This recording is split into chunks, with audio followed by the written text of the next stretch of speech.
Hello साथियों, स्वागत है आपके अपने यूट्यूब चैनल मैथ विद अर्सपार में। चलिए दोस्तों, आज की वीडियो में हम पढ़ेंगे अंतः केंद्र और परिकेंद्र के बीच की दूरी हम कैसे निकालेंगे और ये अंतः केंद्र और परिकेंद्र क्या होता है। इस पर सीजीएल और सीएचएसएल में काफ़ी अच्छे क्वेश्चन पूछे जा सकते हैं, लेकिन एनटीपीसी में दोस्तों इस पर थोड़ा सा कम क्वेश्चन पूछा जाता है, इसलिए सीएचएसएल और सीजीएल वालों के लिए थोड़ा सा इंपॉर्टेंट पॉइंट है। तो याद रखना दोस्तों, कंप्लीट मैं आपको सिखाने का प्रयास करूंगा। और ऐसा नहीं दोस्तों आपको डायरेक्ट फार्मूला रटवा दूँ, नहीं, मेरा तरीका देखिए। मैंने क्या कहा, इस सीरीज का मैंने नाम ही ऐसा रखा है कि फॉर्मूला मेकिंग सीरीज। ठीक है, इसमें फॉर्मूले कैसे बनते हैं जो उसको मैं आपको उसका अलग से प्लेलिस्ट बना दूंगा और आज से मैं सभी वीडियोस इसमें अपलोड करते रहूंगा। ठीक है, तो ध्यान देना दोस्तों, कंप्लीट चीज़ें आपको सीखने को मिलेगी। तो मान लीजिए कोई दोस्तों देखिए, ये पॉइंट है आई और यहाँ से हम एक पॉइंट मान लेते हैं सी। आई का मतलब होता है इन सेंटर, यानी कि अंतः केंद्र जो त्रिभुज के अंदर की तरफ रहता है, और एक होता है दोस्तों सरकम सेंटर परिकेंद्र। परिकेंद्र, ठीक है, परिकेंद्र कब बनता है? ठीक है, परिकेंद्र को हम क्या कहते हैं? मान लीजिए कोई वृत्त है तो ये इसका केंद्र है, यानी कि ये इसका परिकेंद्र है। ठीक है, तो चलिए ध्यान दीजिएगा, परिकेंद्र। अब हम दोस्तों क्या करते हैं, इसको इससे मिला देते हैं और हम मान लेते हैं इसके बीच की दूरी डिस्टेंस कितनी है, डी सेंटीमीटर। क्या दोस्तों, डी सेंटीमीटर। हमने क्या मान लिया, डी सेंटीमीटर इसके बीच की डिस्टेंस है। और याद रखना दोस्तों, ये थोड़ा सा कॉम्प्लिकेटेड हो सकता है, फिगर थोड़ा सा आपको कम समझ आएगा, मतलब इसमें थोड़ा सा लाइन ज़्यादा खींची जाएगी, इसलिए एक बार जरूर पूरा वीडियो अंत तक। ऐसे नहीं कि भाई आपने थोड़ा सा स्किप किया फिर देख लिया, स्किप किया, नहीं नहीं नहीं, कंप्लीट देखिए, आपको जरूर समझ में आएगा। एक बार, दो बार, तीन बार समझ कर देखिए, आपको चीज़ें ज़्यादा समझ आएगी। और मेरी बात सुनना, अगर आपने ये चीज़ समझ ली, आपको आगे कभी कोई प्रॉब्लम नहीं होने वाली है। तो चलिए ध्यान दीजिएगा, हम क्या करते हैं, इस आई को आगे बढ़ाते हुए इसको इस पर कटवा देते हैं, मान लो एक्स पर, और इस सी को हम इससे आगे बढ़ाते हुए मान लेते हैं वाई पर कटवा देते हैं। ये पॉइंट क्या है, सी, हम यहां पर सी मान रखा है हमने। ठीक है, ये तो एक केंद्र है, जो मैं आपको ब्लैक कलर से दिखा रहा हूं, ये केंद्र है, और ये डी इनके बीच की डिस्टेंस है। अब दोस्तों हम क्या करते हैं, ध्यान देना, अब हम क्या करते हैं दोस्तों, देखिए इन सेंटर क्या होता है। इन सेंटर कब बनता है, जब कोण समद्विभाजक के कटान बिंदु को इन सेंटर कहा जाता है। तो कोण समद्विभाजक यानी कि इस वाले कोण को दो बराबर भागों में जो लाइन बांट देगी, ये जो लाइन है, इस कोण को दो बराबर भागों, मान लो ये अगर x डिग्री का है तो ये भी x डिग्री का होगा। ठीक है दोस्तों, ये अगर x डिग्री का है तो ये जो दोनों कोणों को x x में बांटते हुए आएगी ये लाइन, इसको हम बोलेंगे इन सेंटर बन गया। अब इस लाइन को, ये कोण भी दोस्तों कितने, ये जो कोण आपको दिखाई दे रहा है यहाँ पर, ये तो ये कोण अगर y डिग्री का है तो ये कोण भी y डिग्री का होगा। क्यों? क्योंकि एक इन सेंटर है, और इन सेंटर का काम ही दोस्तों कोण समद्विभाजक के कटान बिंदु से बनता है। क्या? इन सेंटर। इतना बात आपने समझ लिया? मैंने कहा जी हाँ समझ लिया। अब हम क्या करते हैं दोस्तों, मुझे एक बात बताइए, अगर मैं क्या करूं, इस आई को, जो ये पॉइंट है, इसको आगे बढ़ाते हुए मैं यहाँ पर ऐसे कटवा दूँ उसको, मान लो टी पॉइंट पर, टी पॉइंट पर जाकर के इस वृत्त को ये मिल गया। पूरा पॉइंट समझने का प्रयास करना। पॉइंट नंबर आप 3 पर चलिए दोस्तों, एक बार आप देखिए दोस्तों, मैं पॉइंट नंबर 3 की बात कर रहा हूं। अच्छा, थोड़ी देर के लिए आप एक बार सोचिए, ये y का है, ये x का है, तो मैं क्या, ये x प्लस वाई का होगा। क्यों? क्योंकि किसी त्रिभुज के अगर दो कोण, पॉइंट नंबर 3 में दिया गया है, किसी त्रिभुज के अगर दो कोण x और y, चाहे आप कोई भी मान लो, उसके बाह्य कोण अगर बाह्य कोण को बढ़ा दें तो वो कोण जो है उसके अंतर अभिमुख कोणों के योग के बराबर होता है। ठीक है, x प्लस वाई का, ये कोण x का है, ये y का है, इसको अगर बाहर बढ़ाया, इसकी जो भुजा बाहर बढ़ाई, तो ये जो कोण बनेगा ये कितने डिग्री का होगा बताइए? क्या ये x प्लस वाई का होगा क्या? मैंने कहा जी हाँ, ये x प्लस वाई का होगा। मैं यहाँ लिख नहीं रहा हूँ उसको, ठीक है, थोड़ा सा कम आपको समझ में आएगा, मैं लिख देता हूँ BIT, एंगल BIT, मैं यहाँ पर लिख देता हूँ एंगल BIT।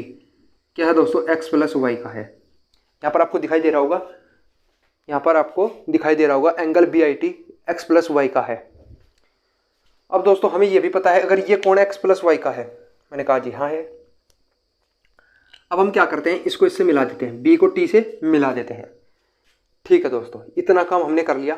अब हम क्या करते हैं दोस्तों, देखिए इसको इससे मिला देते हैं और इसको आगे बढ़ा देते हैं ऐसे। मान लीजिए दोस्तों ये हम मिला देते हैं z पॉइंट पर, z ना मान कर के आप s मान लीजिए, s पॉइंट पर हम इसको मिला देते हैं।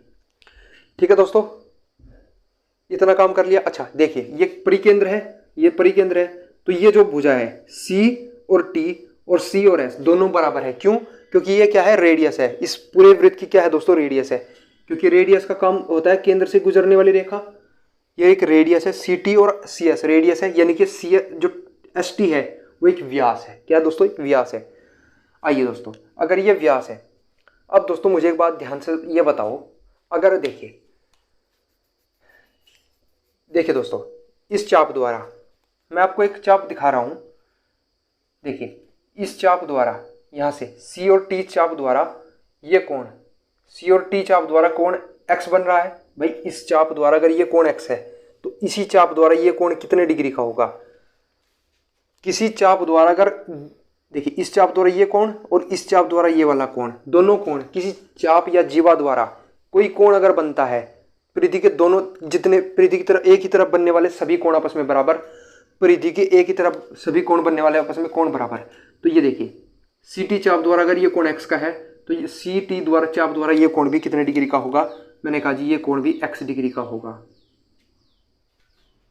चलिए दोस्तों, उम्मीद करता हूं ये बात भी आपको समझ आ गई होगी।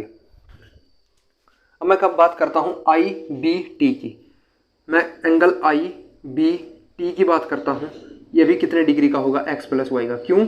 ये देखिए x plus y, x plus y, ये भी एक्स प्लस वाई, ये भी एक्स प्लस वाई। मैंने कहा जी हाँ है। तो इससे क्या फायदा होगा? किसी त्रिभुज के अगर दो कोण बराबर तो उसकी दोनों भुजाएं आपस में बराबर, आमने सामने की भुजाएं बराबर। इस एंगल के सामने अगर बी टी है तो इस एंगल, इस पूरे एंगल के सामने की भुजा आई टी क्या है? बराबर है। ये कहां से आया? ये आपको समझ आ गया? आइए दोस्तों, अब हम ऐसा लिख सकते हैं दोस्तों, ध्यान देना, पॉइंट नंबर 4 में आपको दिया गया है कि किसी वृत्त में अगर कोई अंदर पॉइंट है P, मतलब P हो T हो कोई भी पॉइंट हो, और जो दो जीवाएं आपस में अंदर की तरफ प्रतिच्छेद करेंगे, उनको हम ऐसा लिख सकते हैं। क्यों लिख सकते हैं? उसका मैं अलग वीडियो बना भी चुका हूं और आगे बनाता भी रहूंगा। तो अभी के लिए आप इसे याद कर लीजिए कि AP इंटू PB और CP इंटू PD, इसको हम लिख सकते हैं ऐसे। अब हम एक कोण तो हम दिखाई दे रही होगी एक्स और वाई, एक दिखाई दे रही होगी ए और टी। तो कैसे लिखेंगे दोस्तों हम इसको? एक्स आई, बताइए दोस्तों, एक्स आई। चलिए मैं थोड़ा सा इस साइड लिख देता हूं, यहां पर एक्स आई इंटू आई वाई, ए आई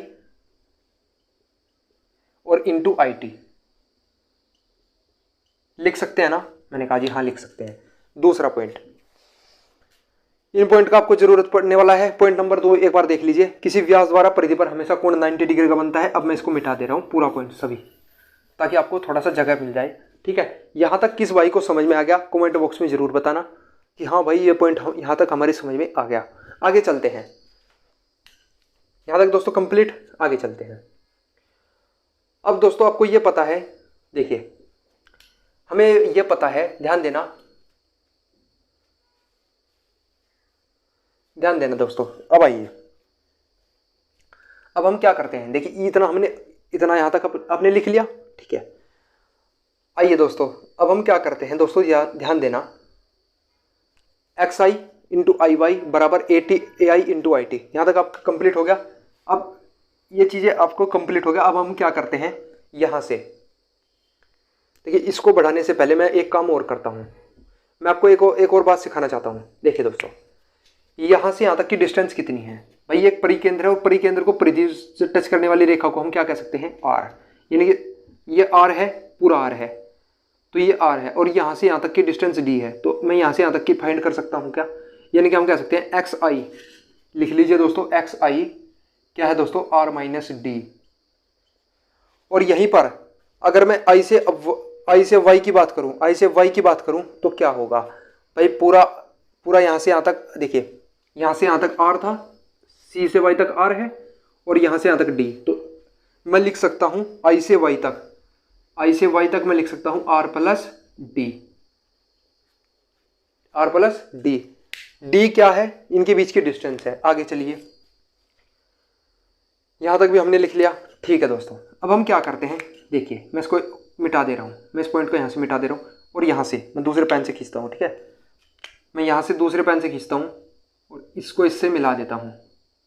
मान लो इस पॉइंट पर जाकर के ये इससे टच करते हुए नहीं जा रही है। अब देखो इस चाप द्वारा, चलिए मैं इस चाप द्वारा अगर ये कोण एक्स, देखिए सॉरी ये देखिए यहाँ मैं ये भी चल गया हूँ। देखिए इस चाप द्वारा अगर ये कोण x है तो इसी चाप द्वारा ये कोण भी कितने डिग्री का होगा, x डिग्री का। और याद रखना दोस्तों, किसी व्यास द्वारा, भैया ये व्यास है, ये व्यास है, व्यास द्वारा ये कोण कितने डिग्री का होगा, 90 डिग्री का। तो ये कोण भी कितने डिग्री का, देखिए। अच्छा। अब आपको थोड़ा सा कम समझ ये आएगा कि अगर मैं इसके अंदर एक और वृत्त खींच दूँ इस त्रिभुज के, तो ये कोण भी यहाँ से यहाँ तक एक 90 डिग्री का बनेगा, मान लो L पॉइंट पर। क्यों बनेगा ये तो आपको, क्योंकि देखिए किसी त्रिभुज के अंदर अगर यहाँ पर कोई अंतः वृत्त है, क्योंकि ये अंतः केंद्र है, और अंतः केंद्र अगर रेडियस खींचा जाए तो वो उस पर एक 90 डिग्री का कोण बनाता है।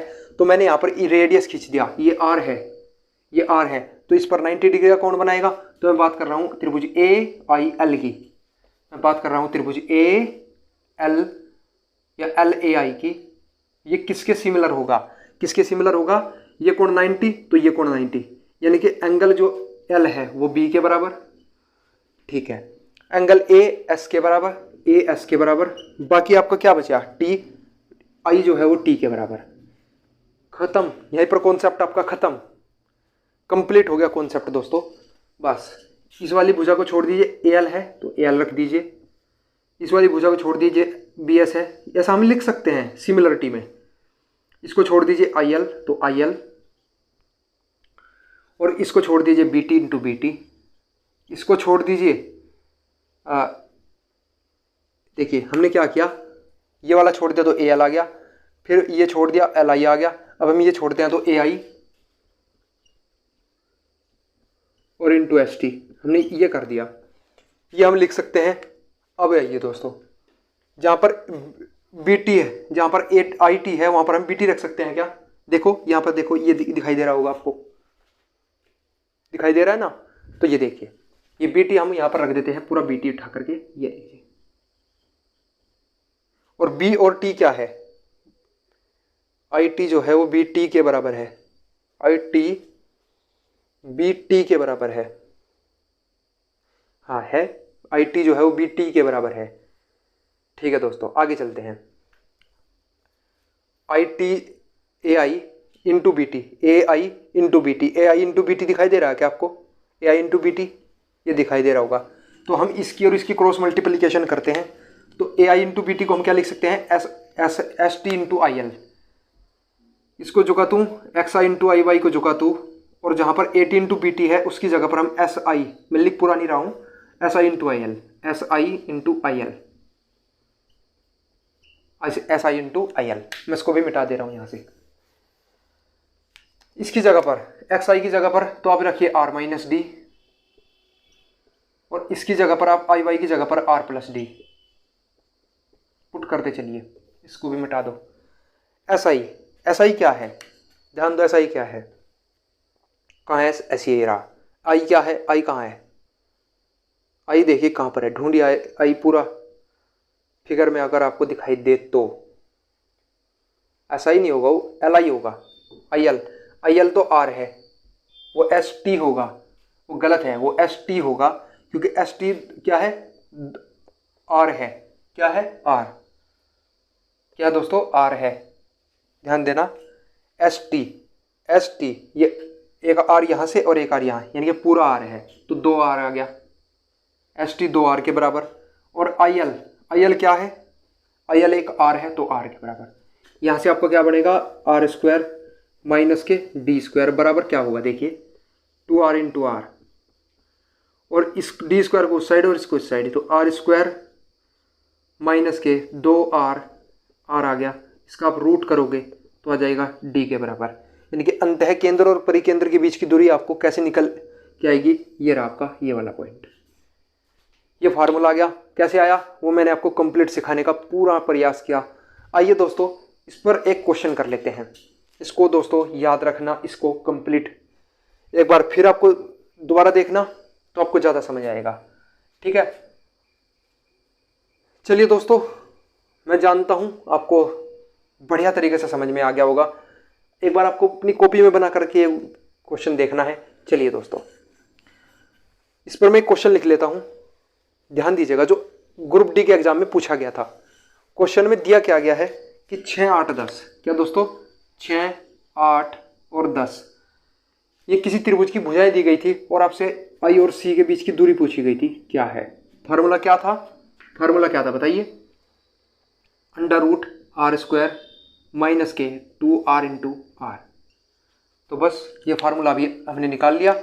r कैसे निकालना है? इसमें 2 का भाग लगाओ, 5, 5 का स्क्वायर 25 माइनस, और कैसे निकालोगे r? कैसे अंतःवर्त की त्रिज्या कैसे निकालते हैं? 6, 8, 14, 14 में से 10 गए 4, 4 का भाग लगाया 2 से, तो आ गया 2 सेंटीमीटर। तो यहाँ पर रख दोगे 2, और r तो आपका कितना है 5, 5 दूना 10, 10 दूना 20, तो आ गया 20 सेंटीमीटर। तो इसे जब आप रूट करोगे तो अंदर बच जाएगा √5 और यही आपका आंसर। चलिए दोस्तों, आज की वीडियो में इतना ही। अगर वीडियो वाकई अच्छा लगा हो तो चैनल को सब्सक्राइब, वीडियो को लाइक शेयर जरूर करना। और हाँ, ऐसे मैं बहुत सारे वीडियोज़ आपको बना कर दूंगा जिसमें आपको कंप्लीट ज्योमेट्री आपका पता चलेगा।